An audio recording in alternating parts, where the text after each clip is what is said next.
The dinner rush at New Horizons Colony's only diner had just ended.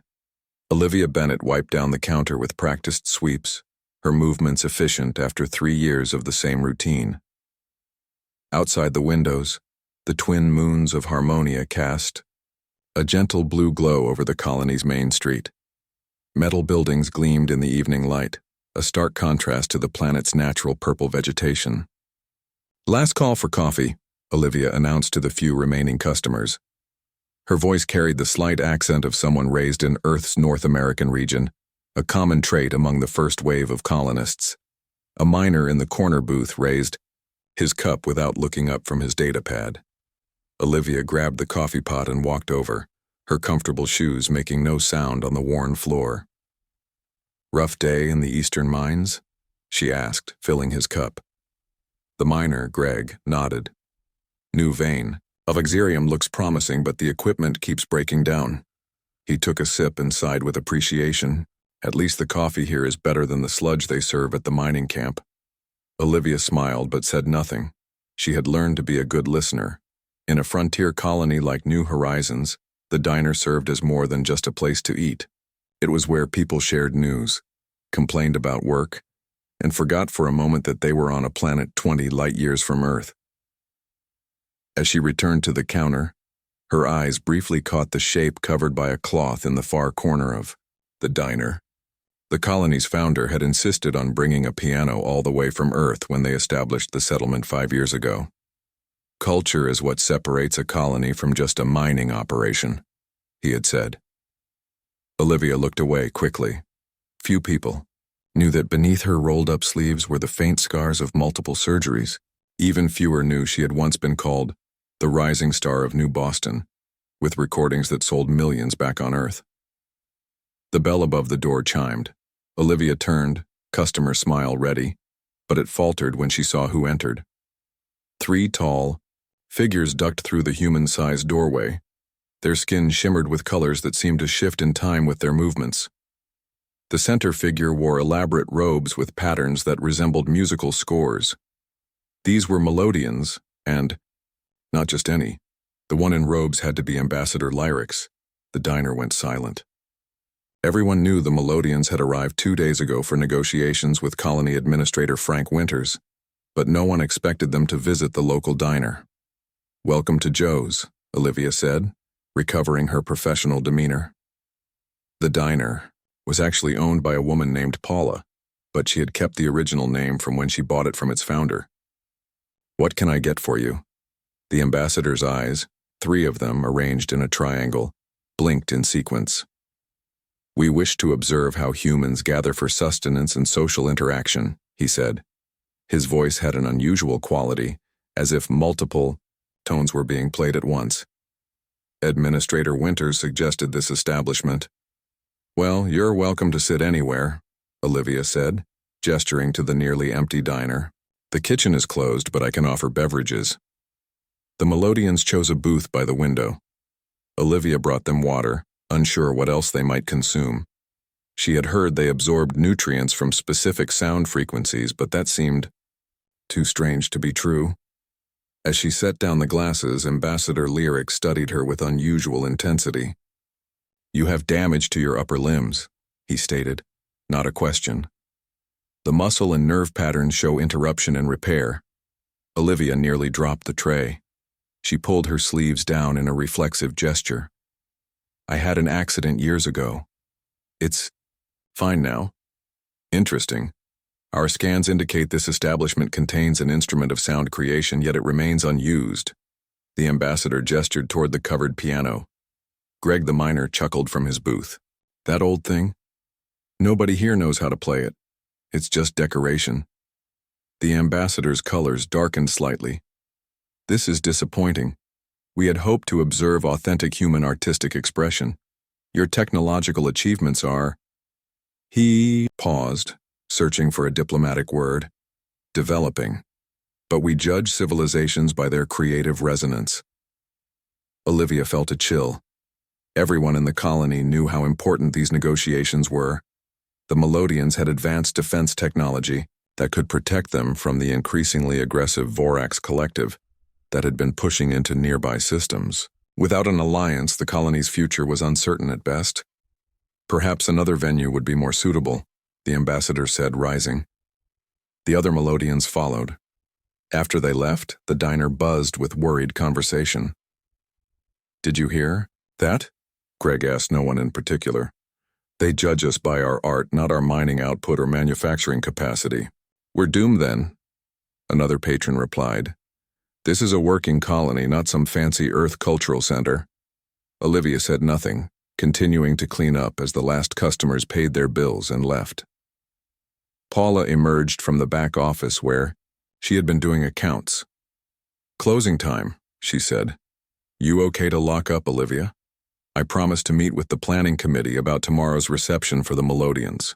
"No problem," Olivia replied. "I'll finish here." When Paula left, Olivia stood alone in the empty diner. The silence felt heavy. She walked over to the piano and hesitated, her hand hovering over the cloth. It had been 3 years since she had played. 3 years since she had collapsed on stage during her most important performance, her hands suddenly seizing up, the result of nerve damage from practicing too hard without proper rest. The surgeries had fixed the physical damage, but not the fear. She pulled the cloth away slowly. The piano was a beautiful instrument, crafted from real wood, a rarity in space colonies. Olivia sat on the bench and lifted the cover over the keys. For a long moment, she just stared at the black and white pattern, so familiar, yet now so foreign. "This is stupid," she whispered to herself. "It's over, that part of my life is gone." But her fingers moved of their own accord, settling into position. The first notes were hesitant, a simple melody she had learned as a child. The sound filled the empty diner, slightly out of tune but still beautiful. Slowly, muscle memory took over. Her fingers remembered what her mind had tried to forget. The simple melody gave way to something more complex, a piece she had composed herself, never performed in public. It spoke of Earth's oceans, which she had visited only once but had never forgotten. The music flowed like water, rising and falling, sometimes gentle, sometimes powerful. Olivia closed her eyes, lost in the moment. She didn't notice the figure watching through the window, the 3 eyes blinking in astonishment, the skin colors shifting rapidly through patterns never before seen in Melodian physiology. Ambassador Lyrix stood motionless, listening to music that, by all his species' understanding, should have been impossible for humans to create. Olivia's fingers finally stilled on the piano keys. The last note hung in the air of the empty diner, then faded to silence. She took a deep breath, surprised by how calm she felt. For years, she had avoided playing, convinced the pain and failure would come rushing back. But now her hands felt strong, sure, different from before. That was unexpected. Olivia jumped at the voice, nearly falling off the piano bench. Ambassador Lyrix stood just inside the diner door, his skin pulsing with colors she hadn't seen. During his earlier visit, "I'm sorry," she stammered, rising quickly. "The diner is closed." "Yet the music continues," the Melodian said, moving closer with a strange gliding motion. "You created harmonics that should be impossible for humans." Olivia backed away, bumping into the piano. "I was just pressing random keys, it's nothing." The ambassador's 3 eyes blinked in sequence, a gesture Olivia would later learn meant disbelief. "The mathematical complexity of what you played matches third-level Melodian compositions. Your species was not thought capable of such understanding." "It's late," Olivia said, pulling the cover over the piano keys. "I need to lock up." Lyrix nodded, the movement oddly human. "Your administrator Winters has invited our delegation to a reception tomorrow evening. I believe it would benefit your colony if you attended." Before Olivia could respond, the ambassador left, his tall form stooping to pass through the doorway. She locked the door behind him, hands trembling not from pain but from fear. Her carefully built new life was cracking open, exposing what she had tried to bury. The next morning, as Olivia prepared for her shift, there was a knock at her small apartment door. When she opened it, she found Colony Administrator Frank Winters, standing there, his usually neat gray hair disheveled, dark circles under his eyes. "Ms. Bennett," he said without greeting. "May I come in?" Her apartment was tiny, standard housing for service workers in the colony. A bed, small kitchen area, and desk were all visible from the doorway. She gestured him in, moving a pile of books from the only chair. Ambassador Lyrics contacted me at dawn, Winters said, sitting heavily.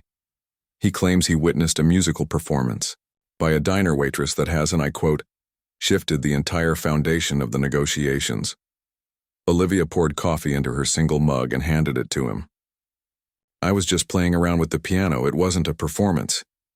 He says it was unlike anything they expected from humans. Winters took a sip of coffee, grimacing at its strength.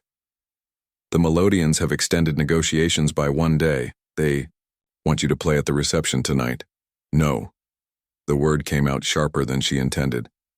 I don't perform anymore. Ms. Bennett, I did some research after the ambassador's call. Facial recognition pulled up some interesting records. He set down the mug and looked at her directly. Or should I call you Olivia Starlight? She flinched at her old stage name. That person doesn't exist anymore. The colony needs this alliance, Winters said, his voice dropping to a near whisper. The Vorax Collective has taken 3 outer systems in the past year. Without Melodian defense technology, we're next. I can't help you, Olivia said, turning away. My shift starts in 30 minutes. Paula has given you the day off. Winters stood. Think about it, Ms. Bennett. 4,000 people live in this colony. Children have been born here. This is home now. After he left, Olivia sat on her bed, hands clenched together. It had been so easy last night, alone in the diner, to let the music flow again, but the thought of playing for others, especially with so much at stake, made her chest tight with panic. By midday, word had spread through the small colony. As Olivia walked to the community garden where she volunteered, people stared and whispered. She kept her head down, wishing she had never touched that piano. In the garden, she found Mason Hughes pulling weeds between rows of earth tomatoes. As the colony's deputy sheriff, his job normally involved settling minor disputes and occasionally rescuing people who wandered too far into Harmonia's wilder areas. His strong hands moved with surprising gentleness among the plants. Heard you've been keeping secrets, he said when she knelt to work beside him. Olivia focused on the soil. Everyone has a past. Most people's pasts don't include being famous musicians who disappeared at the height of their career. He handed her a small trowel. I looked up some of your recordings this morning. They were beautiful. She jabbed the trowel into the soil. It doesn't matter. I don't play anymore. Because of what happened at Carnegie Hall? Her head snapped. Up. You saw that? Mason nodded. The recording is still available. You were halfway through the piece when you stopped playing and grabbed your hands. The audience didn't understand at first. They thought it was part of the performance. Olivia said bitterly. Then they realized their evening's entertainment was watching someone's life fall apart on stage. You were 22, Mason said gently. And from what I read, the doctors told you not to perform that night. I couldn't disappoint everyone. She pulled a weed with unnecessary force. Turns out I did anyway. They worked in silence for a while, the familiar activity calming her. The garden dome was one of her favorite places in the colony, a little piece of earth with its smells of soil and green growth. I failed once, Mason said finally. Early in my career back on Earth, a kid got lost in the mountains during my shift. I was so sure I knew where he'd gone that I didn't listen to the other search teams. By the time they found him, it was almost too late. Olivia looked at him, surprised by the confession. I transferred to space service after that, he continued. Ran away like you.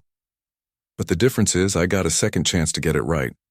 Last year, when those researchers got trapped in the northern caves during the storm, I made different choices. Playing the piano isn't the same as saving lives, Olivia said. Mason stood, brushing soil from his knees. Maybe not, but right now your music might save 4,000 lives. He left her there among the tomato plants, thinking about choices and second chances. That afternoon, Olivia found herself standing outside the colony's small medical facility. Dr. Ellie Morgan looked up from her desk in surprise when Olivia entered her office. I didn't know we had an appointment, the doctor said. We don't. Olivia held out her hands, palms up. But I need to know if they can still work the way they used to. Dr. Morgan's eyes widened with understanding. She gestured to a chair and pulled out a medical scanner. Let's find out. Dr. Morgan moved the scanner slowly over Olivia's hands. The small device hummed softly, its screen displaying layers of muscle, nerve, and bone in shifting colors. The doctor's face remained neutral, but her eyes narrowed slightly as she studied. The results. The nerve damage was extensive, she said finally, but the surgeons did good work. Not good enough, Olivia replied. I couldn't play the same after. Dr. Morgan set down the scanner and took Olivia's hands in her own, gently pressing and stretching the fingers. The medical records I have access to say your recovery was at 92%. That's remarkable for that type of injury. 8% makes all the difference at professional level. The doctor released her hands and leaned back in her chair. That was 3 years ago. Medical technology has advanced. We have treatments here that weren't available then. Olivia stared at her. Here? In a frontier colony? You'd be surprised, Dr. Morgan said with a small smile. Administrator Winters made sure we had top-level medical equipment when we established the colony. Said healthy workers are productive workers. She stood and walked to a cabinet, removing a small device that looked like a thin bracelet. This is a neural stimulator. We use it for patients recovering from stroke or nerve injuries. It creates a field that enhances the connection between your brain and nerves. Will it work quickly? Olivia asked, eyeing the device. It's not magic, the doctor cautioned. But combined with targeted exercises, we might get you from 92% to 98%. Maybe even 99%. The reception is tonight. Dr. Morgan looked at her with surprise. So, you're going to play? Olivia took a deep breath. I haven't decided yet. The doctor handed her the stimulator. Wear this for the next few hours. Do the exercises I'll send to your data pad. Then make your decision. As Olivia left the medical facility, she noticed more people than usual in the colony's central plaza. A stage was being assembled for the evening's reception. Workers hung lights in the purple-leafed trees that had been brought from Harmonia's forests and planted when the colony was established. She hurried past, avoiding eye contact, and made her way to the community center. Inside, she found what she was looking for, a small practice room with a basic keyboard. It wasn't a real piano, but it would serve her purpose. For the next 3 hours, Olivia worked through the exercises Dr. Morgan had sent. The neural stimulator felt warm against her wrist as she repeated patterns of increasing complexity. At first, her fingers felt clumsy, missing notes she would have hit easily years ago. But gradually, something changed. The connection between her mind and hands seemed to strengthen. Notes that had been just out of reach became possible again. She was so focused that she didn't notice the door open.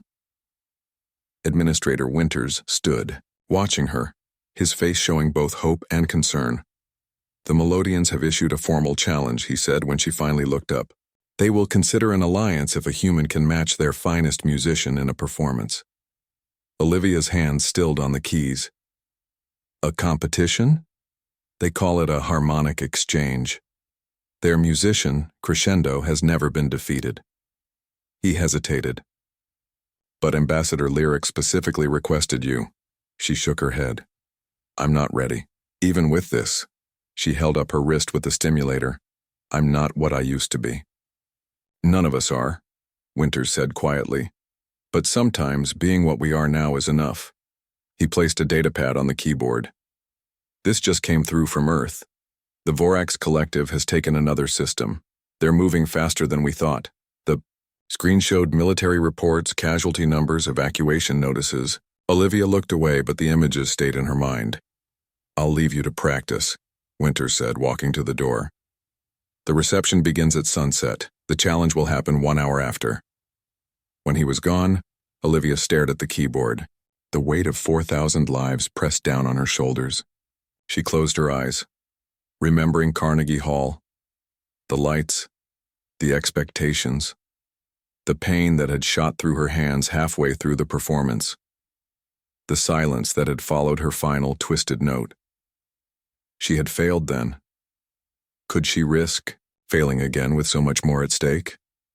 The door opened again. This time, Mason entered, carrying a tray with food and water. "Thought you might be hungry," he said, setting it down beside her. "Dr. Morgan said you need to eat for the stimulator to work properly." Olivia hadn't realized how hungry she was until the smell of food reached her. She ate quickly while Mason watched her hands with curiosity.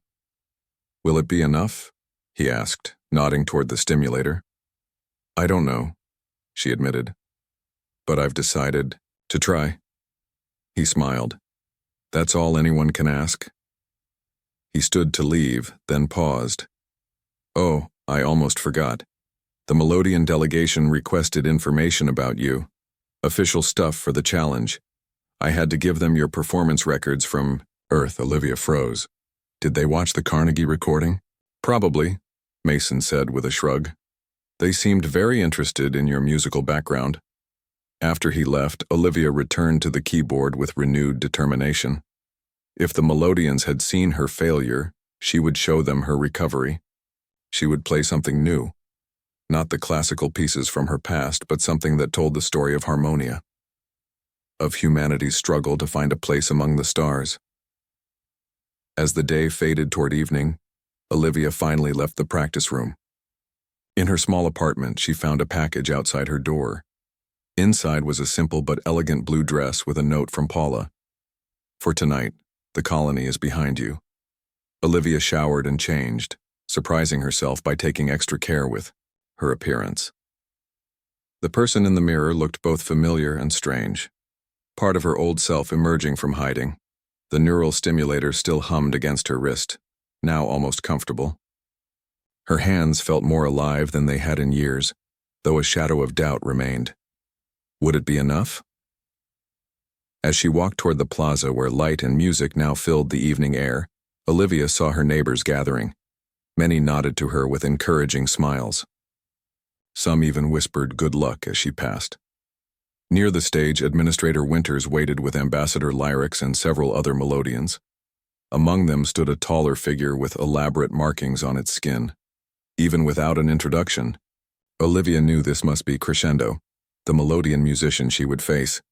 What she didn't expect was the instrument waiting on stage, not a keyboard, but a real piano. Somehow they had moved the diner's piano to the plaza. Under the lights, its wooden surface gleamed with new polish. As Olivia approached, Ambassador Lyrics' skin shifted to a deep blue pattern. "The waitress arrives," he said, his multiple-toned voice carrying clearly. "Now we will see if humans truly understand the mathematics of sound." Olivia felt all eyes on her as she climbed the steps to the stage. The Colony Plaza was packed with humans and Melodians, their faces turned toward her with expectation. She tried not to think about how similar this felt to Carnegie Hall, how the silence held the same weight of anticipation. Crescendo, the Melodian musician, moved forward to meet her. Up close, his skin patterns were more complex than the other Melodians, shifting in rhythmic waves that seemed to match his breathing. "Have studied your Earth performances," he said, his multi-toned voice somehow both harsh and beautiful. "Your species creates interesting patterns, though lacking true harmonic depth." Olivia said nothing, her attention drawn to the piano. Something looked different about it. She walked over and touched the keys lightly, pressing one note. The sound rang out clearly, but the action felt strange under her fingers. "We have adjusted the instrument to Melodian standard," Crescendo explained, noticing her confusion. "The tension and spacing now require greater precision." Administrator Winters stepped forward, his face flushed with anger. That wasn't part of the agreement. Ambassador Lyrics raised a hand. "The challenge is to match our musician. This is the instrument Crescendo will use." Olivia tested the keys again. The increased tension meant she would need to press harder for soft notes and with perfect control for loud ones. The spacing between keys was subtly wider, requiring her fingers to stretch further than normal. With her history of injury, these changes were significant obstacles. She could refuse. Ask for a fair playing field. But something in Crescendo's manner suggested he expected exactly that, for the human to back down. "I accept the instrument as it is," she said clearly. A murmur went through the crowd. Mason, standing near the front, gave her a small nod of approval. Dr. Morgan beside him looked worried but raised her hand in a thumbs-up gesture. The formal challenge began with Crescendo, performing first. He moved to the piano with fluid grace and placed all 4 of his hands above the keys. Olivia hadn't realized melodians had 4 hands, each with long, flexible fingers that could span incredible distances across the keyboard. The music that flowed from the piano was unlike anything Olivia had ever heard. It followed no earth scales or rhythms, yet held a mathematical precision that was undeniably beautiful. Crescendo played impossible combinations of notes, his 4 hands moving independently, creating harmonies that seemed to vibrate in the air itself. The audience stood, mesmerized. Some humans placed their hands over their ears, overwhelmed by the complexity. Others swayed slightly, caught in the patterns of sound. The melodians remained perfectly still, their skin colors shifting in response to the music. When Crescendo finished, silence hung over the plaza for several seconds before the humans began to applaud. The melodians did not clap, but made a soft humming sound that rose and fell in appreciation. Now it was Olivia's turn. She approached the piano as Crescendo stepped aside. He gave her what might have been a smile, though on his alien face it looked more like a challenge. Olivia sat on the bench and placed her hands above the keys. The neural stimulator on her wrist hummed against her skin, its gentle warmth a reminder of how far she had come. She had planned to play a piece she had composed that afternoon, but seeing the altered piano, she knew it wouldn't work as intended. She would have to improvise. Taking a deep breath, Olivia began to play a simple melody, a children's song her mother had taught her long ago. The audience looked confused at first, perhaps expecting something more complex after Crescendo's performance. But then Olivia began to build upon the melody, adding layers of harmony, changing the rhythm.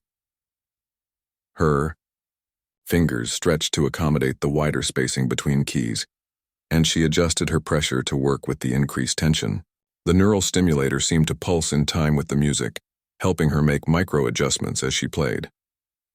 Olivia wove elements of classical earth music with fragments inspired by the sounds of harmonia, the whistling wind through the purple forests, the rhythmic hum of the colony's generators, the calls of native birds that nested near the mining operations.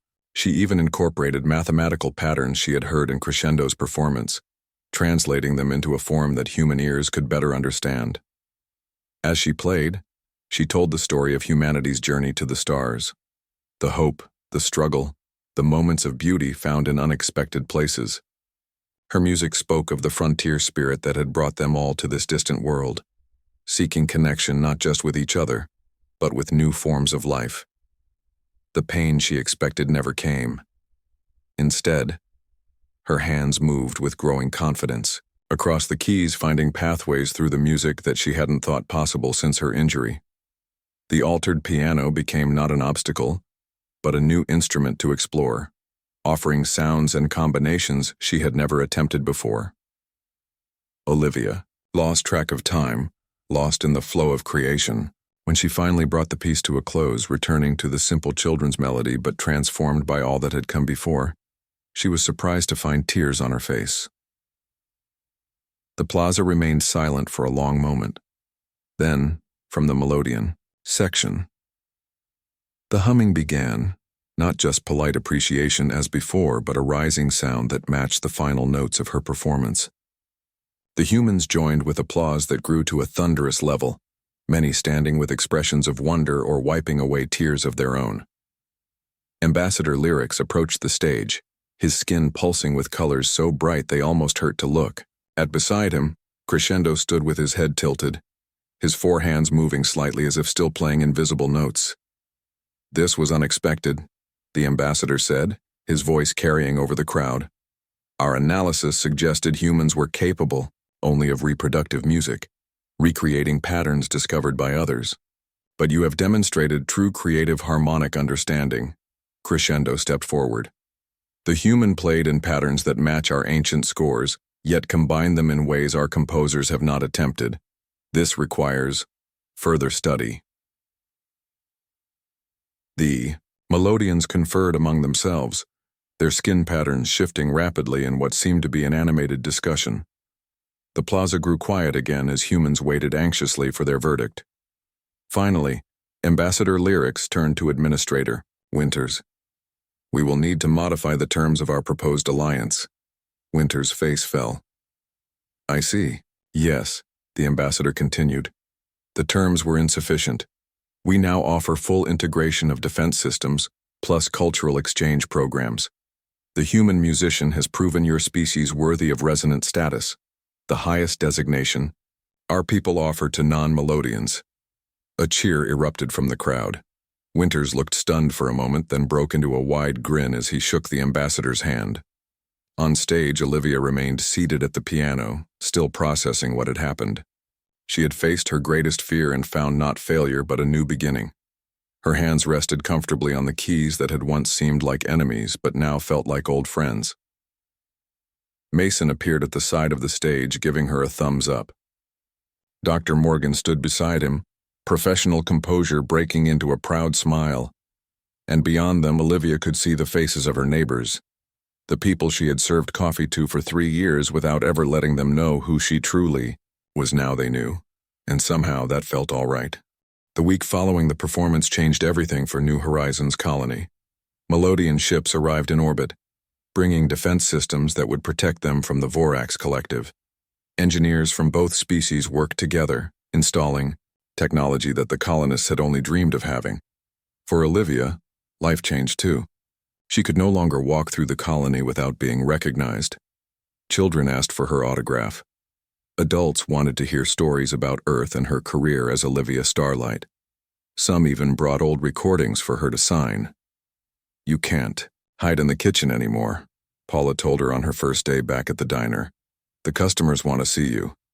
So Olivia returned to waiting tables, but now with regular breaks to play the piano that had been returned to its corner. The diner became a gathering place not just for humans but for Melodians too, who came to study what they called human harmonic expression. One evening, as she finished playing a piece for the dinner crowd, Olivia found Crescendo waiting nearby. The Melodian musician had stayed behind when the rest of the diplomatic party returned to their homeworld. "Your technique has improved," he said, his skin rippling with patterns she was learning to recognize as approval. "The neural stimulator is helping?" Olivia touched the device on her wrist. Dr. Morgan had adjusted it for long-term use, explaining that the connection between brain and nerve would eventually become permanent. "Yes," she said, "but it's more than that. I'm not afraid anymore." Crescendo tilted his head. "Fear is the greatest barrier to true expression. Among my people, young musicians often freeze their color patterns from fear of performing incorrectly. It takes many cycles of training to overcome." "I had years of training," Olivia said, "but I still froze on the biggest stage of my life. Yet here you are, performing again." Crescendo gestured to the diner. "Is this not also a stage?" Olivia looked around at the tables filled with miners, engineers, farmers, and now Melodian visitors. These were people she knew, people she had served coffee to, people whose struggles and hopes she understood. "A different kind of stage," she agreed, "with a different kind of audience." Crescendo produced what she now recognized as a Melodian smile. Perhaps that is what makes the difference. The next morning, Olivia received a message asking her to meet Administrator Winters at the colony headquarters. When she arrived, she found not only Winters but also representatives from several Earth music academies, their faces displayed on the communication screens. "Ms. Starlight," said a woman Olivia recognized as the director of her old conservatory, "your performance has become quite famous. The recording has been viewed by millions back on Earth." Olivia felt a chill. "Someone recorded it?" Winters nodded. "Standard procedure for diplomatic events. We didn't expect it to go viral. We would like to offer you a position," the director continued. "A triumphant return to Earth with a concert tour and teaching opportunities at the conservatory." Other offers followed: recording contracts, performance venues, even a documentary about her comeback. The Earth representative spoke excitedly about the publicity value of her story, about how audiences were eager to see the return of Olivia Starlight. When they finished, Winters looked at her expectantly. "This could be good for the colony too," he said. "Cultural exchanges, education programs.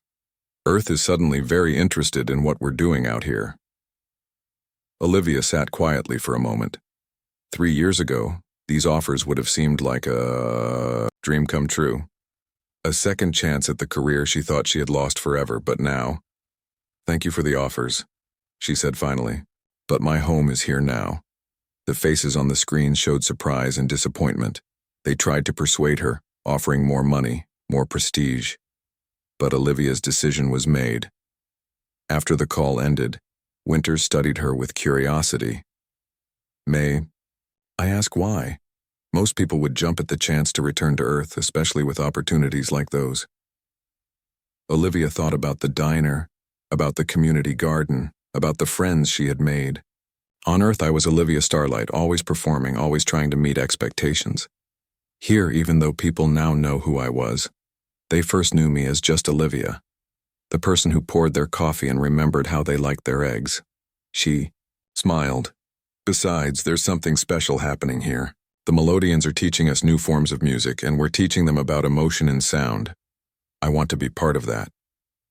In the months that followed, Olivia continued working at the diner, but also started teaching piano to both human and Melodian students.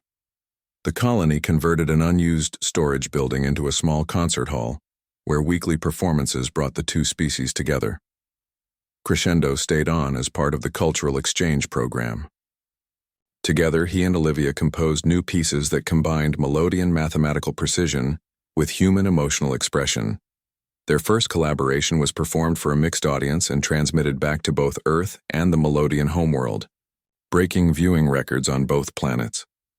1 year after the famous performance that saved the colony, Olivia sat with Mason on a hill overlooking new horizons.